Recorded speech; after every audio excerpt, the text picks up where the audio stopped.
I came home with groceries for everyone, only to find my wallet emptied on the table. Dad said, "Your sister needed $6,000 for her move. Be a man about it." Mom added, "Sign the replacement amount tonight." I packed my stuff instead. By morning, they found the envelope I left on the counter, and my sister screaming made the whole block. Wake up. My name is Jeffrey. I am 31 years old. For 12 years, I have been the family's emergency fund, their backup plan, their silent ATM. I worked 2 jobs, sometimes 3 during the holidays, sending $5,800 every month to keep their world spinning. My parents never asked if I could afford it. They just expected it, and I gave it because that is what you do for family, right? That is what I told myself every time I skipped meals to make the wire transfer deadline. That is what I whispered when I drove my 15-year-old sedan past their freshly paved driveway and newly installed pool. My sister Sharon was the golden child, always had been.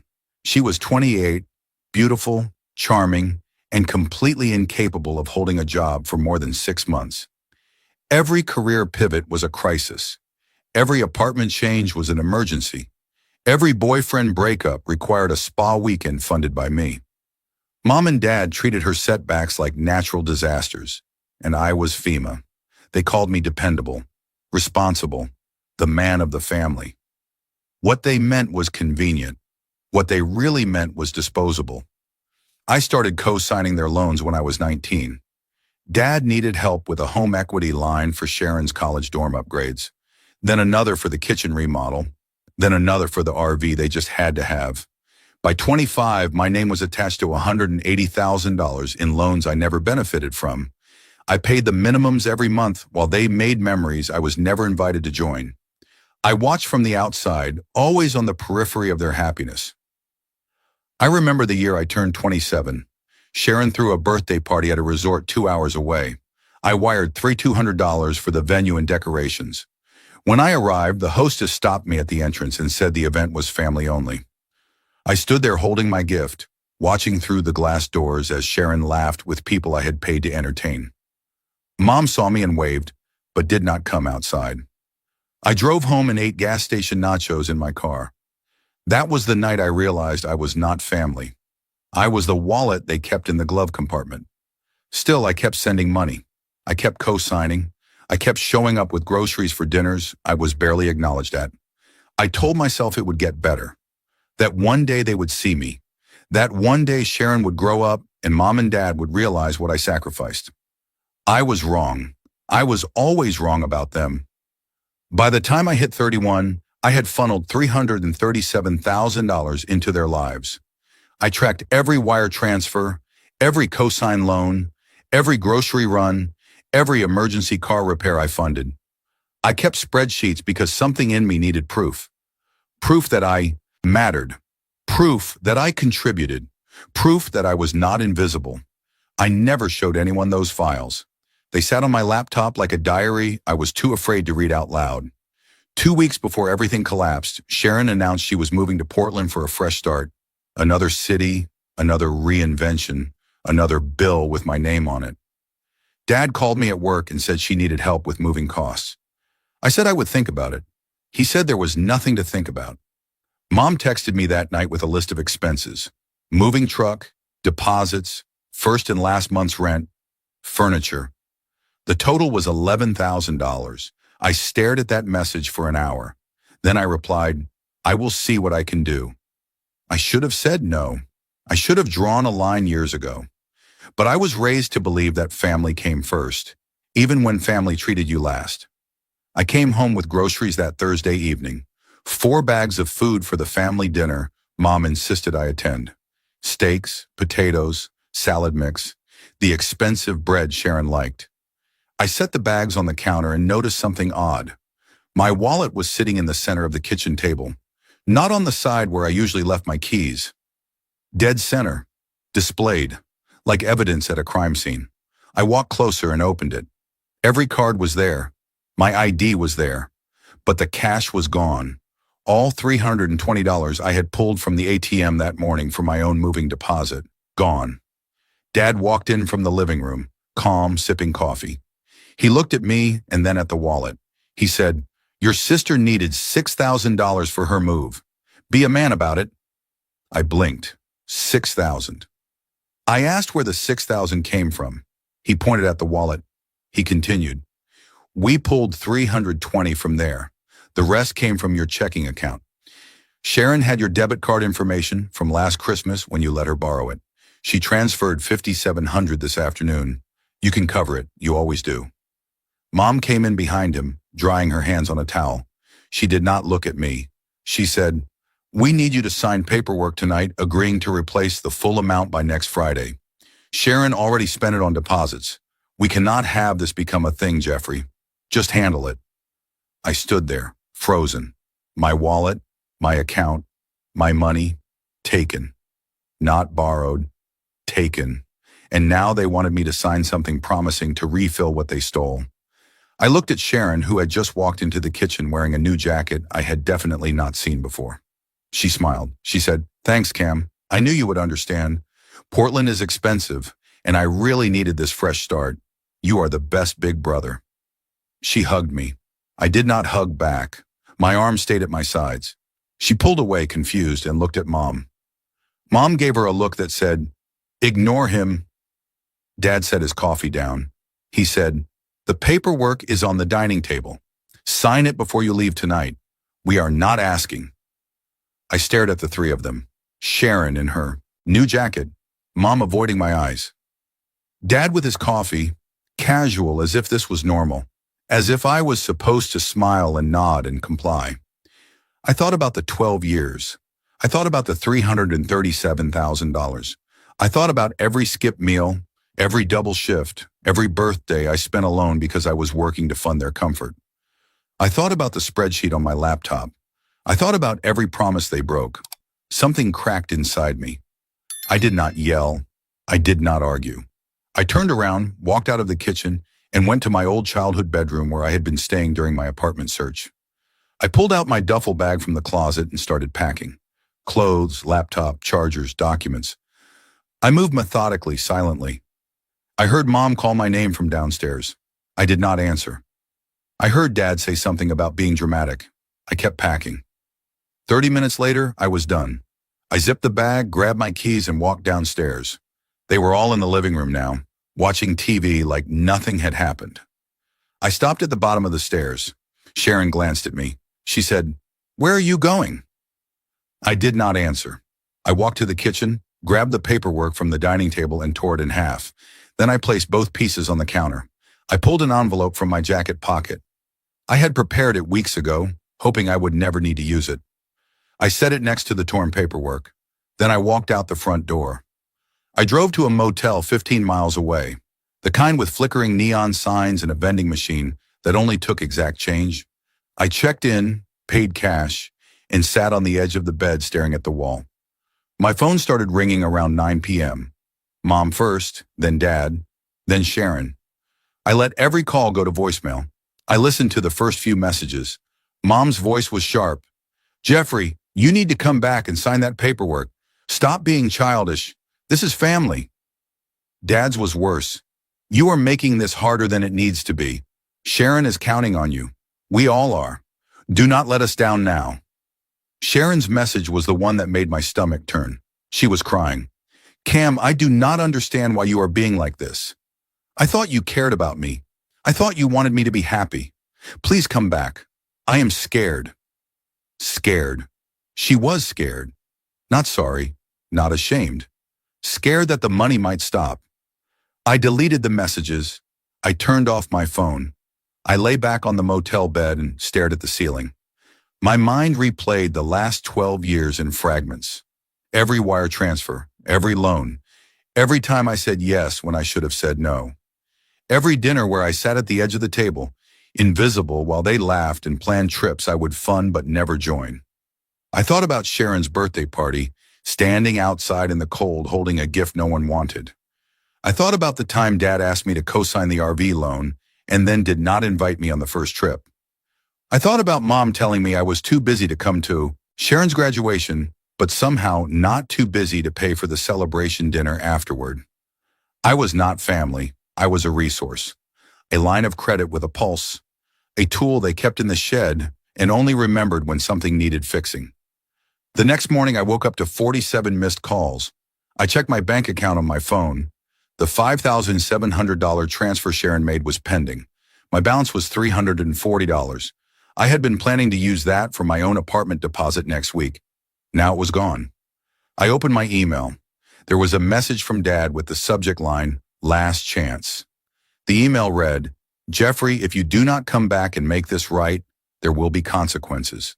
We cannot keep bailing you out of your mistakes. Sharon needs stability. You are her big brother. Act like it. Bailing me out. My mistakes." I read that line 3 times. I closed the email. I opened my laptop and pulled up the folder I had been maintaining for years. The spreadsheet of every payment, every cosign loan, every dollar I had sent them. I updated it with the $6,000 theft. The total was now $343,000. I saved the file. Then I opened a second folder.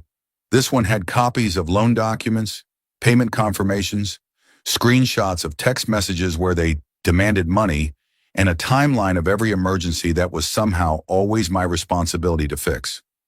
I had been keeping this record not because I planned to use it, but because I needed to know I was not crazy. I needed proof that I had given everything and received nothing. Now, sitting in that motel room, I realized the proof was not for me. It was for them. It was for the moment they would try to rewrite history and claim I abandoned them without cause. I spent the next 2 days making calls. The first was to the bank. I spoke to the loan officer who handled the home equity lines my parents had opened with my co-signature. I explained that I wanted to remove myself as a co-signer. The officer said it was not that simple. I could not just remove my name without refinancing the loans or paying them off. I asked what would happen if I stopped making payments. She paused. She said the loans would default. Your credit would take a hit, but so would the primary borrowers. If they cannot cover the payments, the bank will pursue foreclosure. I thanked her and hung up. Then I called the mortgage company. Same conversation, same outcome. I could not remove myself without my parents refinancing, and given their income, they would never qualify on their own. I had been the only reason they got approved in the first place. I asked about stopping automatic payments from my account. The representative confirmed I could cancel the authorization anytime. I did it right there on the call. Next, I called the credit card companies. There were 3 cards in my name that my parents had access to. I reported them as lost and requested new cards with new numbers sent to a P.O. box I opened that morning. When the representative asked if there was suspected fraud, I hesitated. Then I said yes. She flagged the accounts. Within an hour, all 3 cards were deactivated. I called the insurance company next. My parents' car insurance was under a family plan I had set up years ago. I was the primary account holder. I removed their vehicles from the policy effective immediately. The agent asked if I wanted to add new vehicles. I said no. She processed the removal. I hung up and stared at my phone. My hands were shaking. I was not angry. I was not sad. I was calm, methodical. For the first time in 12 years, I was making decisions that protected me instead of them. That afternoon, I called the utility companies: electric, gas, water, internet. My name was on all of them because my parents' credit was too poor to open accounts on their own. I requested disconnection notices for the end of the billing cycle. The representatives tried to transfer the accounts to my parents' names, but without my parents present to approve the transfers and provide payment methods, the requests stalled. I told them to proceed with disconnection. They confirmed the shutoff dates: 2 weeks. I called Sharon's phone provider next. She was on my family plan. I removed her line. Then I called the streaming services: Netflix, Hulu, Spotify. I canceled the family accounts, every single one. I logged into my Amazon account and removed their profiles. I changed the password on my grocery delivery subscription and canceled future orders to their address. By the end of the second day, I had dismantled 12 years of financial support with less than 6 hours of phone calls. It felt like unscrewing bolts from a structure I had been holding up alone. I kept waiting to feel guilty. The guilt never came. Instead, I felt something I had not felt in years: relief. Dad found me 3 days later. I was sitting in a coffee shop near the motel, working on my laptop. He walked in, spotted me immediately, and sat down across from me without asking. His face was red. He leaned in close. He said, "What the hell do you think you are doing? The mortgage payment bounced. The insurance is gone. Sharon's phone does not work. Your mother is losing her mind. You need to fix this right now." I looked up from my screen. I closed the laptop slowly. I met his eyes. I said, "I am not fixing anything." He blinked. His mouth opened, then closed. He was not used to me saying no. He leaned back, trying a different approach. He said, "Jeffrey, I know you are upset about the money. We can talk about that, but you cannot just cut us off like this. We are your family. We raised you. You owe us." I let the silence stretch. Then I spoke, my voice flat and even. I said, "I owe you nothing. I have given you $343,000 over 12 years. I co-signed loans I will never benefit from. I paid for a lifestyle I was never invited to enjoy. You stole $6,000 from my wallet and in my bank account, then demanded I replace it. That was the last time you took from me." Dad's face went pale, then red again. He slammed his hand on the table. The barista looked over. Dad lowered his voice. He said, "You are being selfish. Sharon needed that money. She is starting over. You have always been jealous of her. This is just you punishing her because you are miserable." I shook my head. I reached into my bag and pulled out a folder. I slid it across the table. He opened it. Inside were printed bank statements, loan documents, and a summary page showing every dollar I had sent them. His eyes scanned the numbers. His face went from red to white. I said, "I am not punishing anyone. I am protecting myself. You treated me like an ATM for over a decade. You made me believe that was love. It was not. It was exploitation. And it is over." He stared at the folder. He tried to speak, but nothing came out. He closed it and pushed it back toward me. He said, "You are going to regret this. When we lose the house, that is on you. When Sharon has to move back home because she cannot afford Portland, that is on you. Your mother will never forgive you." I stood up. I picked up my laptop and the folder. I said, "I can live with that." I walked out of the coffee shop. He did not follow. I got in my car and sat there for a moment, gripping the steering wheel. My heart was pounding. My hands were shaking again. But I did not cry. I did not break. I started the car and drove away. I never looked back. I moved into a small one-bedroom apartment the following week. It was not much. Bare walls, creaky floors, a kitchen the size of a closet. But it was mine. For the first time in my adult life, I lived in a space that no one else had claimed to.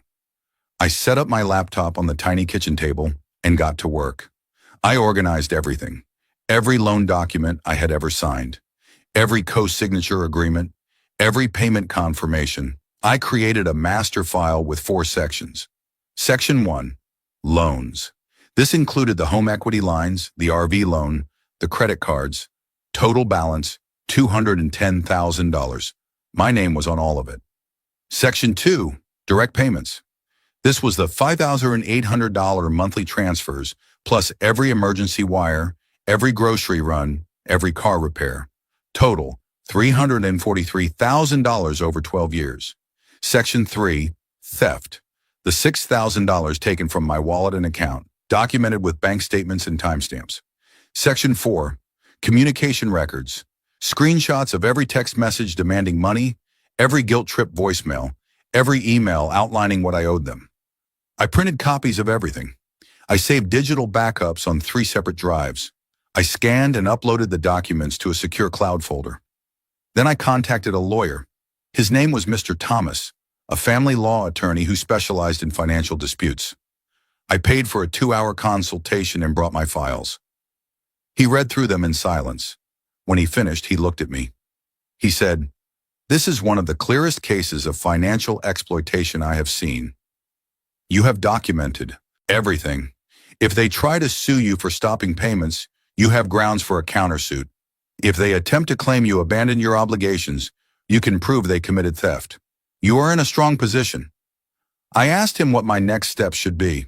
He leaned back in his chair. He said, "You have already done the hardest part. You removed yourself from ongoing support. Now you wait. They will panic.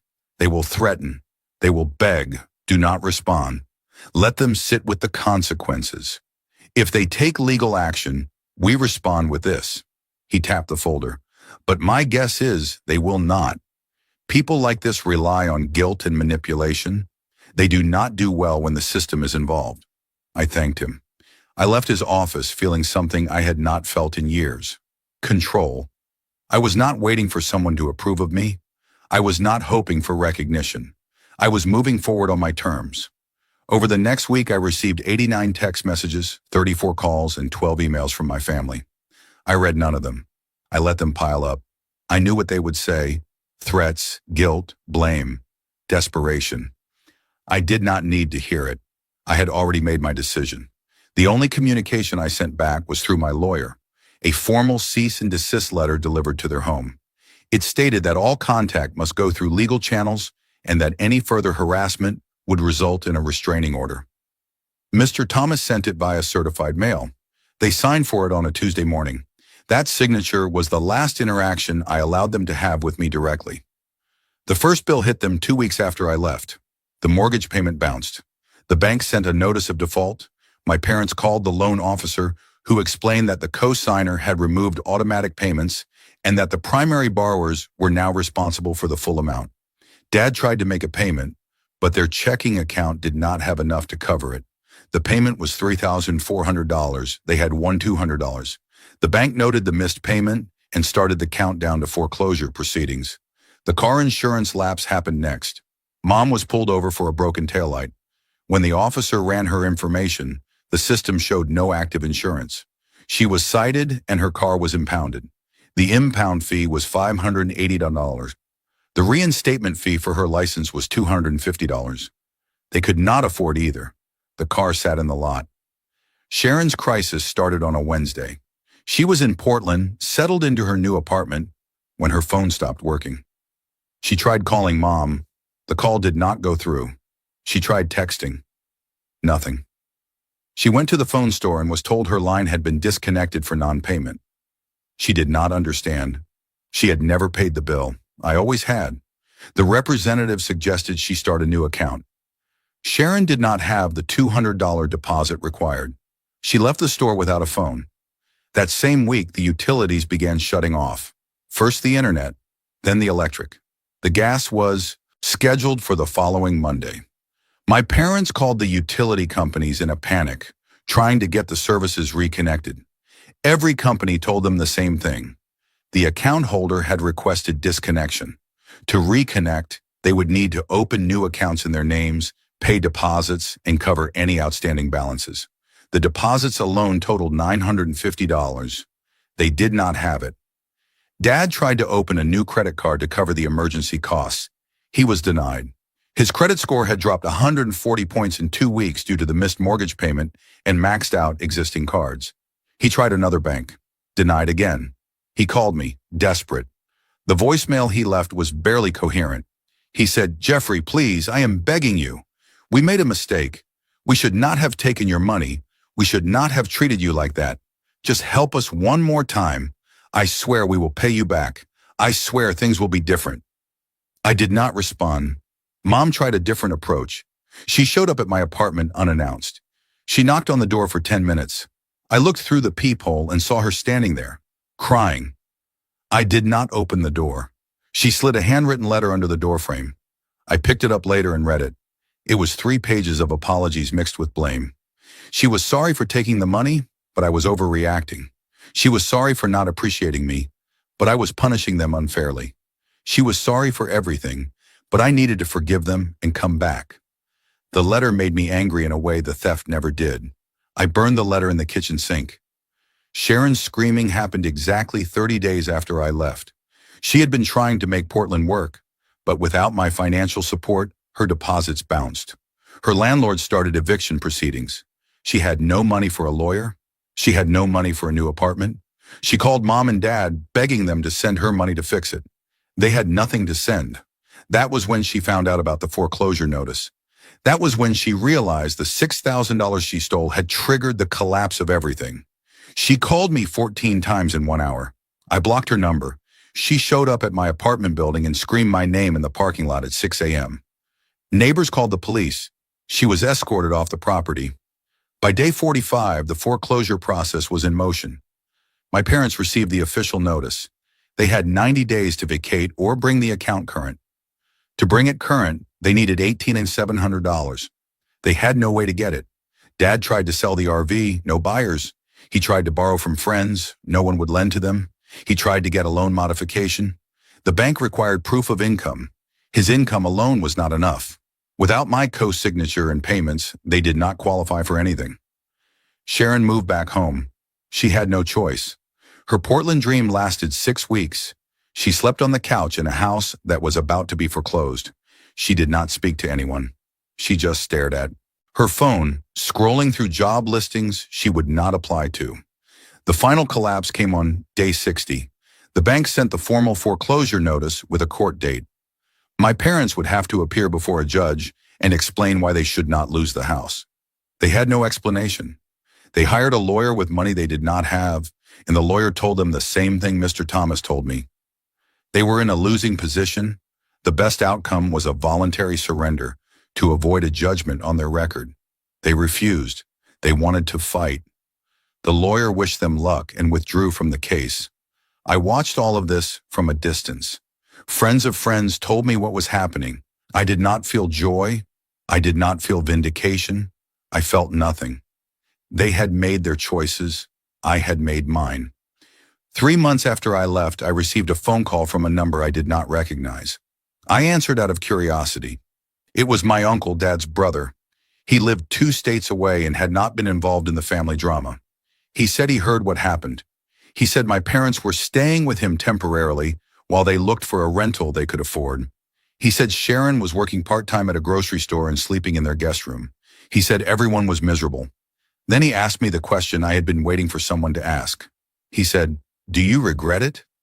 I thought about that for a long time. I thought about the 12 years I spent funding their dreams while neglecting my own. I thought about the countless times I said yes when I meant no. I thought about standing outside Sharon's birthday party in the cold. I thought about my empty wallet on the kitchen table. I thought about the word dependable and how it had been used as a weapon against me. I thought about the $343,000 I said, "No, I do not regret it." He sighed. He said he understood, even if no one else did. He said he hoped I found peace. I thanked him and hung up. That night I sat at my kitchen table and opened my laptop. I pulled up the folder one last time. I looked at the numbers, the documents, the timeline. Then I closed it. I did not need it anymore. The proof had served its purpose. I had protected myself. I had drawn boundaries. I had walked away from people who only valued me for what I could provide. That was enough. I thought about the envelope I left on the counter the night I walked out. Inside were copies of the loan documents, a summary of the $343,000, and a single-page letter. The letter was not angry. It was not cruel. It was simply honest. I told them I was done. I told them I loved them, but I could not keep sacrificing myself for people who did not see me. I told them the theft was the final line, but the problem had started years before. I told them I hoped they figured things out, but I would not be part of the solution anymore. I signed it and left it on the counter next to the torn paperwork. Sharon found it the next morning, and her screaming woke the neighborhood. That was the moment they realized what they had lost, not the money. Me, I started rebuilding my life slowly. I picked up freelance work that paid better than my old jobs. I stopped working doubles. I started sleeping full nights. I joined a gym. I made friends who did not ask me for money. I went to a movie alone and realized I enjoyed my own company. I started therapy to unpack the 12 years of conditioning that taught me my value was tied to my usefulness. It was hard. Some days I still heard their voices in my head, telling me I was selfish, telling me I owed them, telling me I was punishing them. But those voices got quieter with time. 6 months after I left, I ran into Sharon at a grocery store. She was wearing her work uniform, scanning items at the register. She saw me in line. Her face went pale. She did not say anything. I did not either. I paid for my groceries and walked out. That was the closure I needed. Not an apology, not an explanation. just the knowledge that we were both moving forward in separate directions. A year later, I got a text from Mom. It was short. It said, "I am sorry for everything. I hope you are doing okay." I stared at that message for a long time. Part of me wanted to respond. Part of me wanted to believe it was real. But I knew better. I deleted the message. Some apologies come too late. Some bridges burn for a reason. I live in a new city now. I have a job I like, an apartment I can afford, and a life that belongs to me. I do not send money to anyone unless I choose to. I do not co-sign loans. I do not answer calls from numbers I do not recognize. I do not feel guilty for protecting myself. I learned the hardest lesson a person can learn. Family is not defined by blood. It is defined by respect. And sometimes the people who should love you the most are the ones who hurt you the worst. Walking away from them is not cruelty. It is survival. It is choosing yourself when no one else will. Sometimes being robbed by family teaches you who the real thieves are. And sometimes the greatest act of self-love is refusing to be robbed again.